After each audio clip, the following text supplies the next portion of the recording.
پبجي په نوم باندې ګیم دا څنګه دی.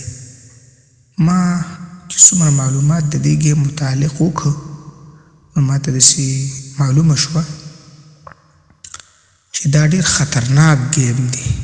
په دې موبایلو کې کېږي داسې ګیم دی چې بیت الله شریف په کارتوس باندې پکې ایشتل کېږي او چې کله کارتوس ختم شي نو بیا مخې ته بوت راشي.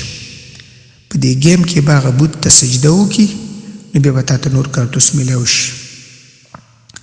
نو بیت الله شریف خو من شعائر الله دی، توهین د شعائر الله موجب د ذلت هم دی او موجب د کفر هم دی. او بوت ته سجده په ګیم کې دا خو د همدې کس سجده حسابېږي. نو نهایت خطرناک ګیم دی چې ډېره زیاته خطره د کفر ده. په دې باندې بنده